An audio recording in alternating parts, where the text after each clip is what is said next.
Shalom. Giving all praise to the Heavenly Father, Yahweh, Bahasham, Yahweh Shai, Bahasham, Rachahakwadash.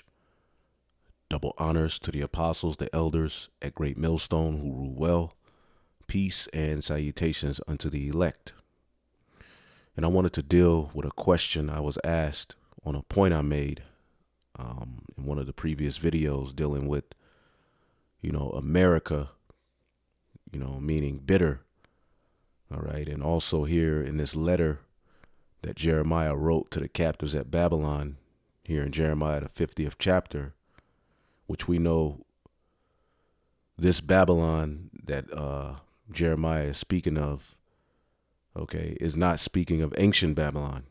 All right. But when you read the letter, what we're going to find out is that it's actually speaking of the destruction that's coming to this Babylon.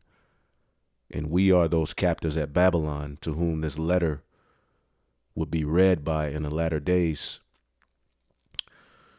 for comfort. All right. Now, when you go into this chapter, all right, and we'll get into it, Jeremiah 50 and 21, it says, go up against the land of Marathayam. All right. And what I brought out, which we'll get into it,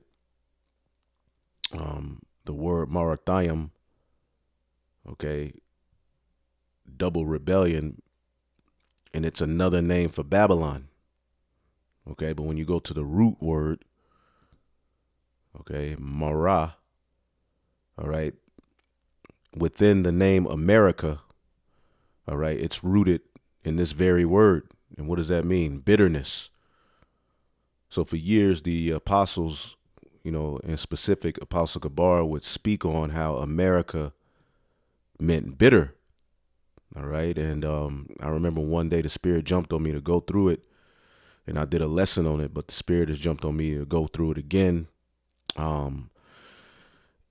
It adds some points to it. Now, when you read Jeremiah, the 51st chapter, the 50th chapter, and some of the 49th chapter, okay, this is a letter. Okay, as you can read here in Jeremiah, the 51st chapter, this is a letter that Jeremiah sent.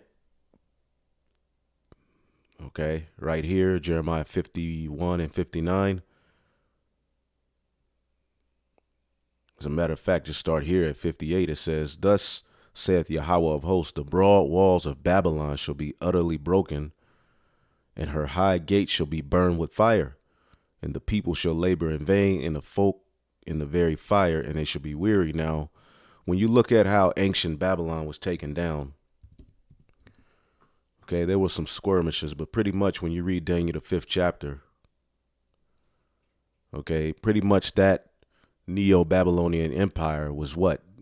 Daniel 5 and 28, as they were partying, there came a hand writing, all right, on the wall as they were partying, and the only one who could break it down was Daniel. And as he broke it down, he pretty much told him, the Most High have numbered your kingdom and finished it. You are weighed in the balances. Thy kingdom is divided, and give it into the Medes and Persians. Okay. And that's what happened. Okay. Darius the Mede took the kingdom. All right. And pretty much it was divided. All right. There was no fire involved. There was some skirmishes where people died.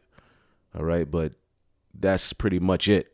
Okay. When you look into how ancient, all right, the ancient Neo-Babylonian empire fell, because you have Babal that goes back to Nimrod. Then you have the Neo-Babylonian empire ran by the Assyrians. And then you have Babylon the Great, all right, which is the final captivity for the Israelites. And it will be subject to the damnedest of judgments by fire. So when you read this, what we're going to find out is that Jeremiah is actually describing the very captivity we're in here in Babylon the Great. All right, the land of the north. Over here in the northwestern hemisphere, all right, the bulk of the Israelites will be here, and this is where the bulk of the prophets will be raised up. So prophecy is centered around the west. That's why the scriptures say so shall they fear the name of the Lord from the west. Now, you do have brothers in captivity scattered throughout the four corners of the earth, but the Bible addresses that as well, and we'll get that. So when you read these letters, Jeremiah 50, 51, some of 49, I believe, as well. All right, when you look at it, let's read what Jeremiah did with those letters. All right, it says, the word which Jeremiah the prophet commanded Sariah, the son of Neriah, the son of Maaseiah, when he went to Zedekiah, the king of Judah, into Babylon, into the 4th year of his reign. And this Sariah was a quiet prince. Okay, so as Zedekiah was going to pay tribute to Nebuchadnezzar, Jeremiah wrote these series of letters. Most likely Baruch scribed them for him. And he told, Sariah, to take this particular, these series of letters and read them to the captives at Babylon. All right, now when you keep reading, it says, so Jeremiah wrote in a book all the evil that should come upon Babylon, even all these words that are written against Babylon. Okay? And this Babylon is directly tied to Revelation, the 18th chapter. This was a prophecy. And Jeremiah said to Sariah, when thou comest to Babylon and shalt see, thou shalt read all these words. Okay? Then shall thou say, O Yahweh, thou hast spoken against this place to cut it off, that none shall remain in it, neither man nor beast, but that it shall be desolate forever. Now, we know that the region where the Neo-Babylonian Empire was ran is what? Iraq. Okay, are people still dwelling in Iraq? Absolutely. So this had to be a future prophecy right there. Okay, and Sariah has to be here as well, reading these words somewhere. Okay, now I have the history on it. I got it off of a website dealing with the Bible, but it says here, Sariah ben Neriah, all right? And it says, the son of Neriah, and Ben means son. It's actually Ban, all right? So the son of Neriah, when Zedekiah made a journey to Babylon to do homage to Nebuchadnezzar, because remember, we were captive. We were to be there 70 years, but the Lord cut it short. Sariah had charge of the royal gifts to be presented on that occasion. Jeremiah took advantage of the occasion and sent with Sariah a word of cheer to the exiles in Babylon. All right, now there were literally exiles there at Babylon, but in spirit, this is speaking of us. And we'll show you, it says, in an announcement of the doom in store for that guilty city. Now, of course, these particular scholars don't have the spirit, because when did that happen to the Neo-Babylonian Empire? When were they burned by fire? As a matter of fact, we'll show you Esau is even linked to that Babylon. Okay, it says in an announcement of the doom in store for that guilty city. It says the scroll containing this message, Jeremiah 51 through 8. Okay, Sariah was to read to the exiles, and then after fixing a stone to it, was to throw it into the Euphrates, uttering as it sank the prayer recorded in Jeremiah 51, 59 through 64, which we'll get that. Babylon was at this time at the height of its glory, the greatest and most powerful monarchy in the world. Now he's going to keep going. It says, scarcely 70 years elapsed when the words of the prophet were all fulfilled. Now, whoever wrote this really don't know what the hell they're talking about. Because as we're going to read to you, this particular Babylon that fell, we just read in Daniel, the 5th chapter, how that fell. So that wasn't fulfilled here, okay, at this time. It says, Jeremiah 51 and 59 is rendered in the Revised Version. Now Sariah was chief chamberlain instead of was a quiet prince. as in the authorized version. So that's that. Now let's go here real quick, because these Edomites, they be writing these things and they be trying to escape judgment. But when you go to Jeremiah 49,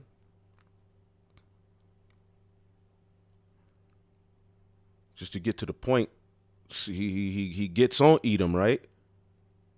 As a matter of fact, starting at 10, I have made Esau bare. I have uncovered his secret places. He shall not be able to hide himself. His seed is spoiled, his brethren, and it keeps going. Verse 12, for those whose judgment, saith the Lord, behold, they whose judgment was not to drink of the cup has surely drunken. And art thou he that shall altogether go unpunished? Thou shalt not go unpunished, but thou shalt surely drink of it. When did that happen to Esau? Okay, let's keep going. For I have sworn by myself, saith the Lord, that Basra shall become a desolation, a reproach, and a waste, and a curse, and all the cities thereof shall be perpetual waste. And that never happened to Basra.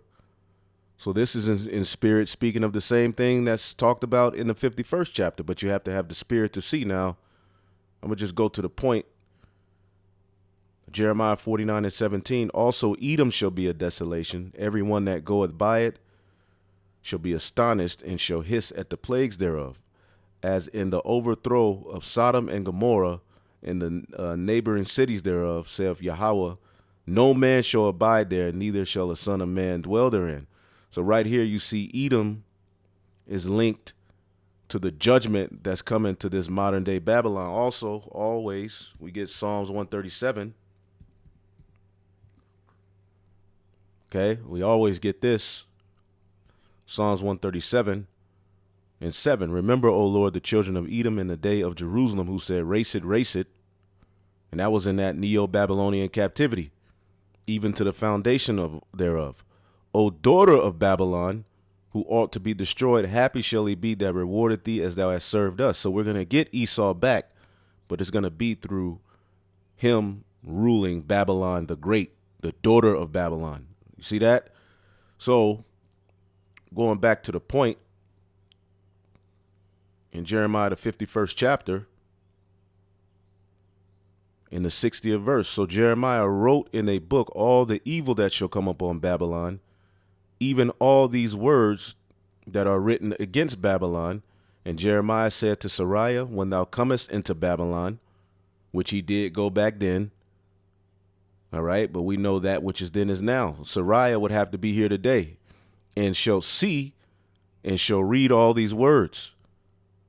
Then shalt thou say, O Yahweh, thou hast spoken against this place to cut it off, that none shall remain in it, neither shall man or beast, but it shall be desolate forever. And it shall be, when thou hast made an end of reading this book, that thou shalt bind a stone to it and cast it into the midst of the Euphrates. And thou shalt say, thus shall Babylon sink, and shall not rise from the evil that I will bring upon her. And they all shall be weary. Thus are the words of Jeremiah. So Jeremiah gave these series of letters to Sariah. Okay, to Sariah. Let's look at what that means. Sariah, Yahweh is ruler. Okay. Son of Moriah, a messenger sent to by the prophet Jeremiah to Babylon with a book of his writings. All right.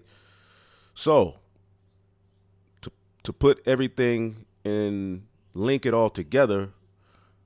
All right. I mean, we can start at 1 and read down and jump to the point. Okay.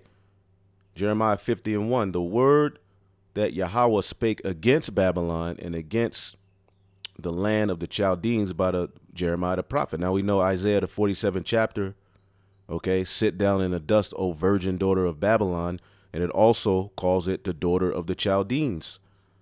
All right, so that's speaking of Babylon the Great, which who runs Babylon the Great? Not Japhet, it's Esau. Esau is the end of the world, man. So this letter was literally written to you here, letting you know how your final captivity will go out. right? Declare ye among the nations, and publish and set up a standard. Publish and conceal not. Say, Babylon is taken, Baal is confounded, Baal. All of these gods are back here today. Merodach is broken in pieces. Her idols are confounded. Her images are broken in pieces. And that was the chief deity worshipped in ancient Babylon. All right, along with a bunch of other ones, man. But Marduk was kind of like the top god amongst all of, 300 and something gods. Okay, and all of that stuff is back here today, man. His daughter, actually, Merodach's daughter, was actually known as one who would torture children in their dreams. And if you look at a lot of Esau's movies, that spirit is projected, man. So all of that stuff goes back to Freddy Krueger. All of these things go back to Babylon, man. Okay? For out of the north there cometh up a nation against her, all right, the northeastern hemisphere, Russia, which shall make her land desolate, and none shall dwell therein. They shall remove, they shall depart, both man and beast. All right, in those days and in that time, before Russia does that, saith the Lord, the children of Israel shall come, they and the children of Judah together, all 12 tribes, going and weeping. They shall go and seek the Lord their God. Are not we doing that? This is speaking of the remnant, okay? In specific here in Babylon, but scattered throughout the four corners of the earth as well. They shall ask the way to Zion with their faces thitherward, saying, come, let us join ourselves unto Yahweh in a perpetual covenant that shall not be forgotten. All right, is that not what we're doing? Okay, we're turning back to our Lord. We're constantly talking about the covenant, the new covenant, the mercies of David. We're repenting. So all of this is happening right now, and Jeremiah foretold it. Russia is going in. Then it goes into how my people have been a lost sheep. So when you read this, Jeremiah 50:8, remove out of the midst of Babylon and go forth out of the land of the Chaldeans. All right, verse 9, for I will raise up and cause to come up against Babylon an assembly of great nations. Did that happen to the Neo-Babylonian Empire? No. From the north country. Now we read Ezekiel 38, and these particular nations are all going to join together, as well as the EU and NATO countries, and they can shoot missiles on America. All right. World War III is going to be going on as well. And that's going to be the time of our deliverance. Okay. It says that in Revelation, the 11th chapter. All right. The great voice said, come up hither, and a great earthquake destroyed Babylon the Great, where we were held captive, man, in a dead state, but woke up. Okay, it says, and they shall set themselves array against her. From thence shall she be taken. Her arrow shall be as of the mighty expert man. None shall return in vain. And this is speaking of missiles. See, that didn't happen to the Neo-Babylonian Empire and the Chaldeans at that time. They were taken down and their land was parted amongst the Medes and the Persians. Okay, now it says, okay, because you were glad, because you will rejoice, O you destroyers of mine heritage, because you are grown as fat as the heifer at grass and the bellows at bull. So this is speaking of Esau. As a matter of fact, Isaiah, the 47th chapter. Okay, the virgin daughter of Babylon. That's what the same thing. Isaiah 47:6, I was wroth with my people, I have polluted mine inheritance, and given them into thine hand. Thou didst show them no mercy. Upon the ancient hast thou verily laid thy yoke. And thou sayest, I shall be a lady forever. You've got rich. All right. You've been able to go throughout the planet Earth with no judgment, wiping your mouth as if you didn't do anything, like a harlot, a whore. So that thou didst not lay these things to thine heart, neither didst thou remember the latter end of it. Okay? So you didn't think about the latter end of your actions. Okay? You grew as fat as the bellows, you wax fat. Now, as you keep reading, just get to the point to tie it all together. Ooh. Verse 20, in those days and at that time, said the Lord, the iniquity of Israel shall be sought for, and there shall be none, and the sins of Judah, and they shall not be found, for I will pardon them and will and whom I reserve. And we're going to be delivered. Now, here's the point. Go up against the land of Marathayam, even against it, and against the inhabitants of Pekod.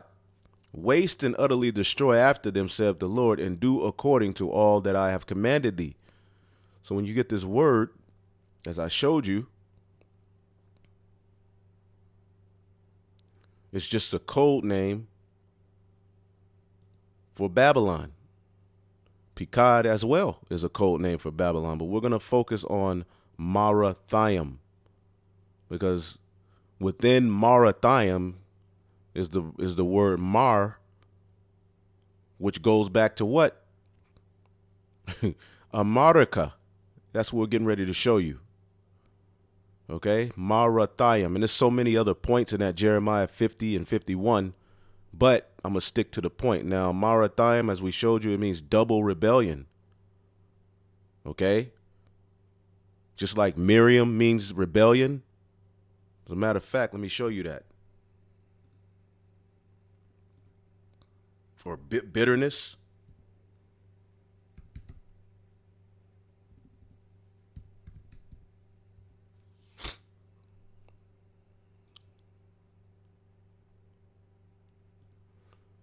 Okay, Miriam, Marathayam, rebellion. Okay, rebellion. All right. So, like, if you know somebody named Maria, that means bitterness or rebellion, man. Maria.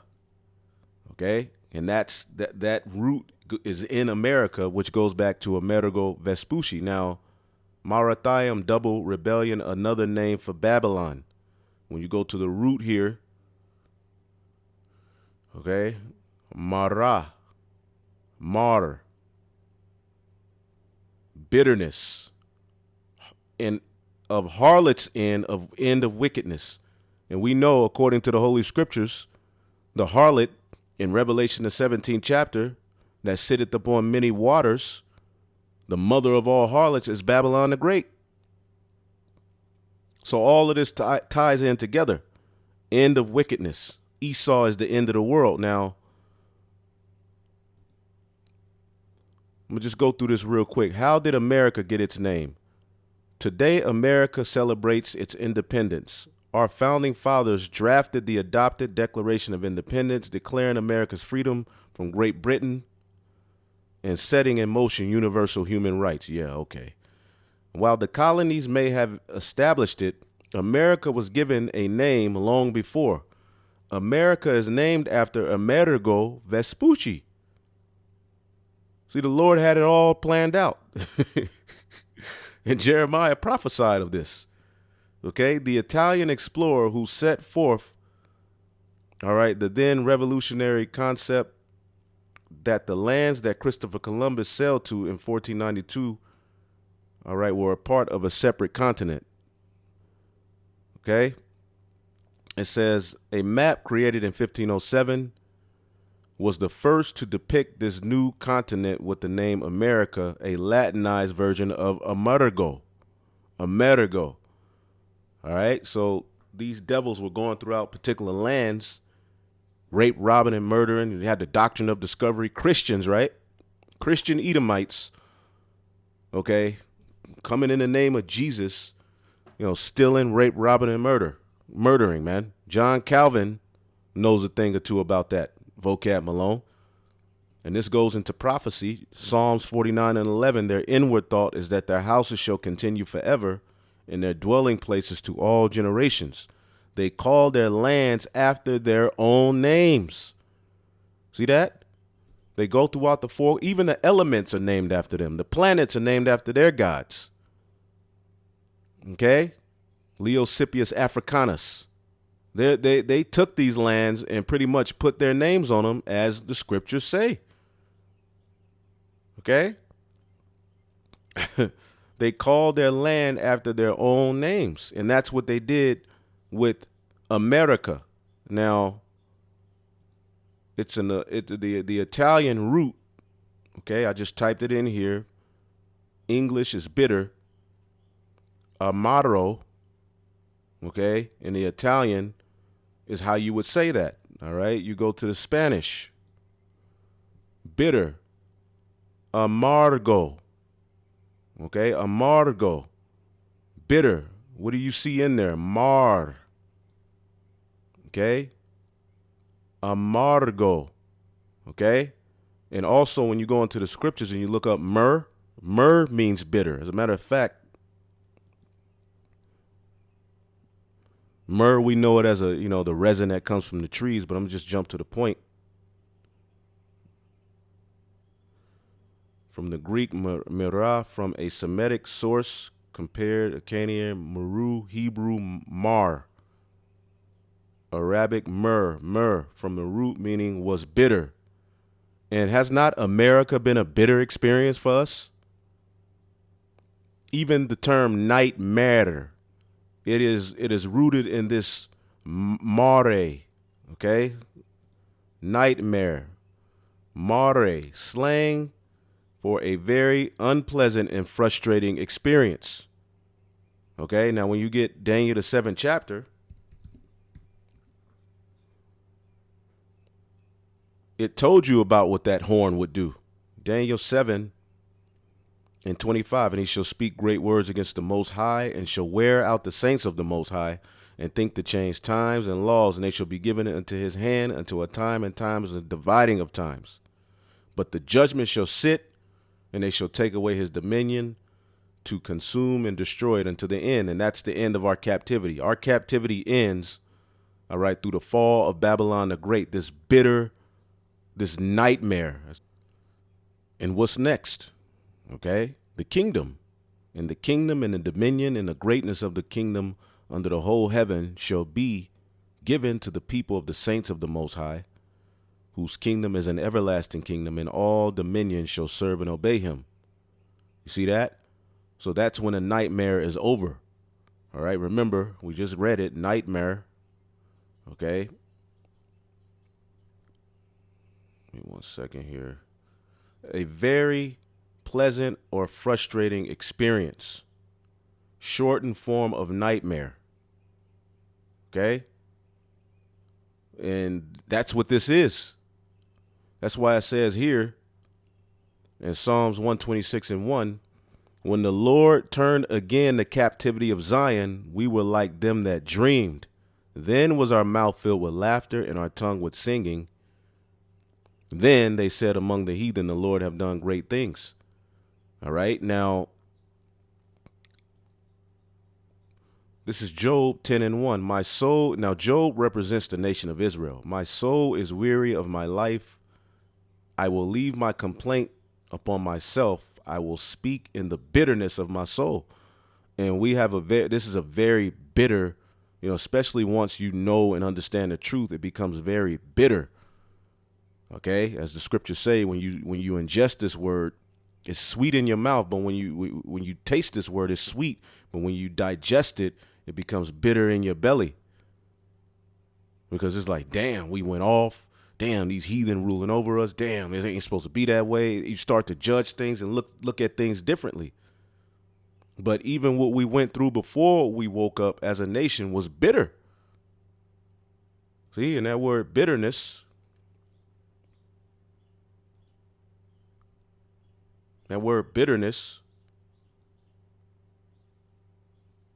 is what? Martyr. Okay, so when you look at the word, the root word of amartica or amargo, okay, or amaro, it's all that mar is there. So when Jeremiah, okay, was writing, and this is the land of darkness, man. As a matter of fact, real quick, going back in this very chapter in the book of Job,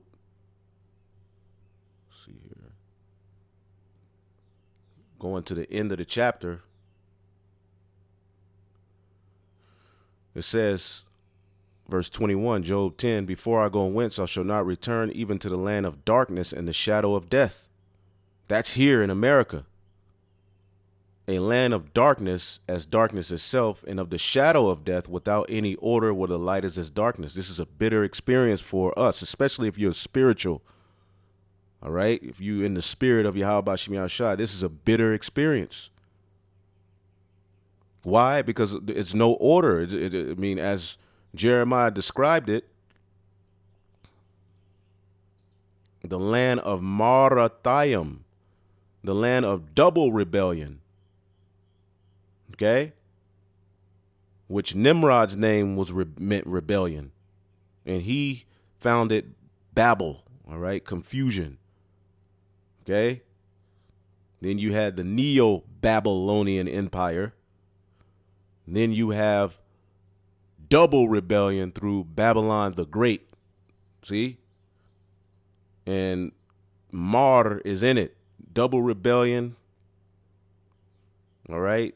Bitterness of an harlot's end, the end of wickedness. And when you get Revelation, the 17th chapter, what is it? The doom of Babylon. Okay? And when you go to what it means, we're dealing with this great Babylon, what does it say? And upon her forehead was a name written, Mystery Babylon, the Great, the mother of harlots and abominations of the earth. And I saw the woman, which is Babylon the Great, drunken with the blood of the saints and with the blood of the martyrs of Yahushua. It was bitter. Okay, going back to Rome and the revival of Rome. This is the revival of ancient Rome. And when I saw her, I looked and wondered with great admiration, because she comes off as this wholesome, but when you really go into what she is, she's a harlot, the mother of all abominations on the earth, man. So of a harlot's and the end of wickedness. Esau is the end of the world, and Jacob is the beginning of it that followeth, man. And in our captivity, in various different nations, it was known as bitter. How much more this one? Lamentations 1 and 4. Now, this is when the Neo-Babylonian Empire rolled on us and took down the temple.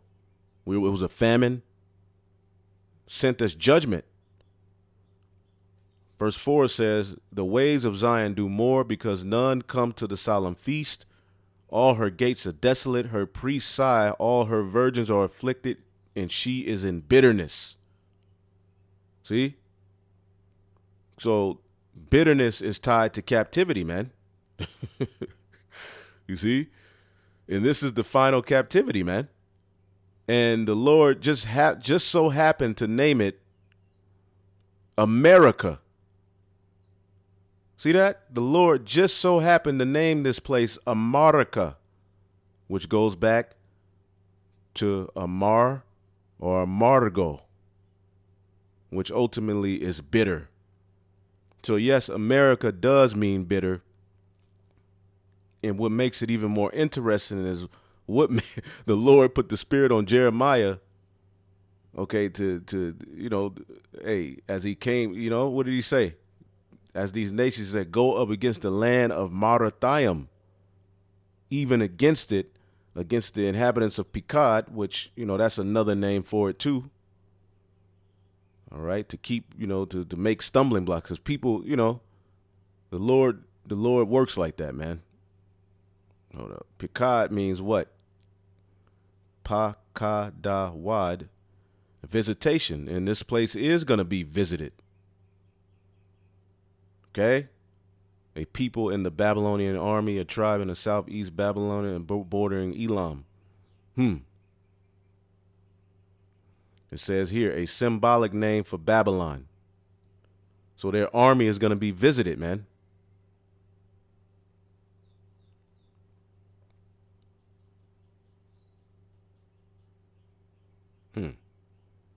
Numbered. Yeah, their kingdom has been numbered, man. So there you go. Amerigo Vespucci, the Lord, man's goings are of the Lord. But really, the Lord, wanted him to come conquer, him and them damn demons to come take over this land because it was written. Because that's what they do, right? What's that in Micah?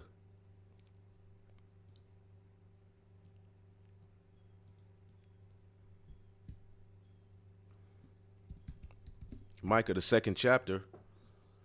Woe to them that devise iniquity and work evil upon their beds. When the morning is light, they practice it because it is in the power of their hands. And they covet fields and take them by violence, and houses and take them away. So they oppress a man and his house, even a man and his heritage.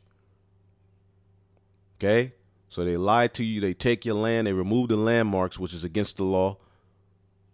They oppress you. Then they oppress who you really are and feed you what? Pseudoscience. So this place is bitter unto all nations, man. So when you read these letters in Jeremiah, 49, 50, 51, all right, this is speaking to you. Okay? The sound of battle is in the land. Okay? And of great destruction. We're hearing of those wars and rumors of wars because it's getting ready to lead to Marathayam getting destroyed. America being destroyed. This bitter captivity being destroyed. How is the hammer of the whole earth cut asunder and broken? How has Babylon become a desolation among the nations? This is what's coming. These nations are getting ready to come up against you.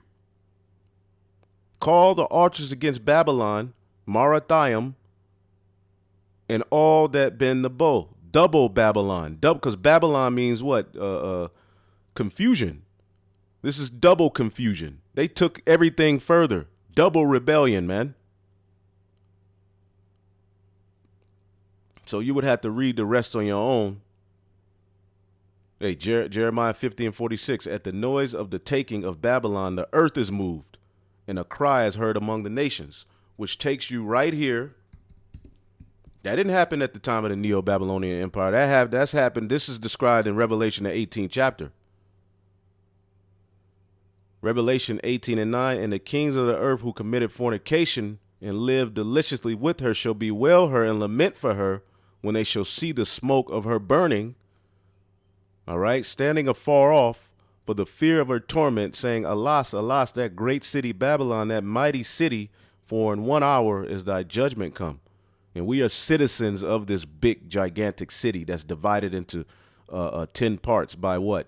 The zip codes starting at 0 all the way to 9. The 10 FEMA regions. This place is going to be destroyed, man. And when it is destroyed, this is that laughter that's going to be in our heart after that nightmare. So it said we were like them that dreamed when the Lord brought us up out of this place. So what are we going to do? Verse 20, rejoice over her, thou heaven, and ye holy apostles and prophets, for God have avenged you on her, showing you the apostles and prophets would be in Babylon. And a mighty angel took up a stone like a great millstone and cast it into the sea, saying, thus with violence shall that great city Babylon be thrown down, and it shall be found no more at all. All right. Just like Sariah was told in Jeremiah 51, all right, after he finished reading those words,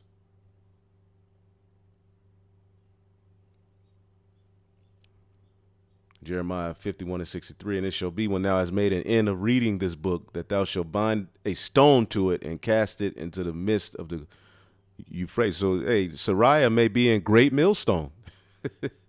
Hey, looking at it in spirit, wherever he is, he's definitely going in. He's bringing the end of, he's prophesying the end of Babylon, man. So I just wanted to bring that out. I mean, there was more. Here's the other video I did on it. America. Oh, I have it on private. But, I'll make it available. I'll just put the link in there because, I went into probably some more on that one.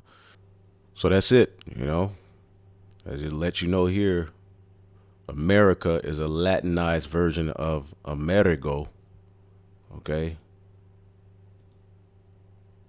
And In the Spanish is amargo, all right, which means bitter. Let's go to Latin. Boom. And when you go to the Latin, bitter, amara, amara. See that? So America, on down the line, it became America, but that's what its root, goes back to, man. So this is that bitter captivity, and we're at the end of it, man. Shalom.